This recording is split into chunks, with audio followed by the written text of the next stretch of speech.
Hey there, I didn't see ya. Welcome to my basement. And what you just heard was me playing the Buffy and Angel love theme on my just intonation sampler instrument, which you didn't hear it from me, but I might be working on a cover of that too. And it might be what I made this instrument for, but I don't know. So anyway, I just thought, since I was posting about it yesterday and people seemed kind of interested in it, that I would post a video showing it and explain a little bit of my process. So, what I did was, well, first off, I built it from this conch shell sample. This is my trusty conch shell. I've been building instruments out of this for a while. What I did was I have already got samples of this, but I wanted to get a new one. So I just recorded yesterday this one pitch. Held it for a little longer, but you get the idea. And as you can hear, I've got a little bit of involuntary vibrato going on with that. So first thing I did was just run it through an auto-tune plugin so that I got a totally stable, clear pitch. And my game plan was to make a just intonation synth in A major. I just like A major. Well, actually, it's the key this tune's already in to start with. And it's wholly diatonic. And a lot of the music I make is entirely diatonic, just in one key. So, as many of you know, our equally tempered tuning system distributes out of tuneness across the whole scale, so it's not really that blatantly noticeable, but it's still there.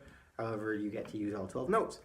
But if you're like me and you're fine just using 7 notes, then it doesn't really make sense to knock them out of tune for the sake of notes that you're not even using. So I've been wanting to experiment with just intonation for a long time, and I was always kind of intimidated by it.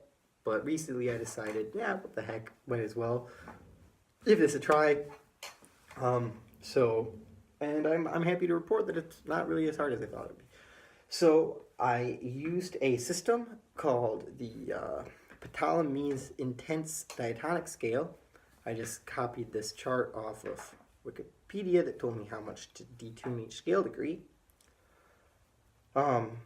So here's how I went about tuning it: is I have my one sample, and I copied it onto a bunch of tracks, one for each note of A major across several octaves. And on each of those tracks, I used the Waves Pitch Shifter plugin, which I like for shifting pitch without changing the duration of the sample. You know, you can do an Ableton with a warp function on, but I think it gets a lot more artifacts and sounds a lot wonkier than the Waves plugin does. So I used that to both just, you know, shift it by semitones to get the note I wanted, and then detune it by cents to make it a just interval in the scale. And on top of that, I gave every note its own EQ to emphasize certain overtones and remove overtones that don't belong to the key. So, for instance, on scale degrees that have minor triads built off of them, I knocked the major third overtone out. And I was using a FabFilter Pro Q2, which allows you to make these really, really surgical cuts like that. Or on G sharp, being the 7th scale degree, having this tritone instead of the perfect 5th, I also knocked out all the D sharps. You know, the first one, of course, you have your second harmonic, and then you've got the another D sharp pretty soon after that. So I took those out since the D sharp isn't in the key, and I think that had an interesting effect actually on how the tritone sounds, which I think is a little less dissonant, which also may just be because of the just intonation, or probably really some combination of the two. So yeah, I mean, that's basically it. And then I just loaded each one of those pitches into Ableton sampler, where you have that what do you call, like the zone mode or whatever. And that's about it. And I really like the way it sounds. I got all the major triads work really well.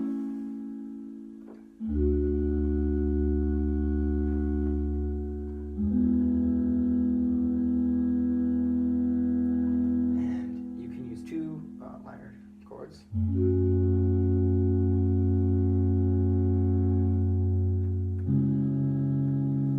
But the 2 chord has a Pythagorean third and a defective fifth in it. Sounds really not as good. And it sounds kind of cool in its own way, but not really for the context I want to use it in here. But there's no 2 chord in the Buffy and Angel theme, so great, no problem. Yeah, you can hear this fifth is extremely flat. Yeah, being usable. And here's a Pythagorean third instead of a just third. This isn't so bad, and chords that have the B and D in them I think are usable, like if you want to, like a dominant 7th chord. It's fine, I think that still works. And of course, if you want to do a little more work than just copying the stuff off Wikipedia like I did, you can decide where to place your defective intervals, and if you want to have a piece where you really do need the 2 chord, but there's some other chord you don't need, you can knock that one out of tune instead, but you can't get all of them. So yeah, that's about it. Thanks for watching.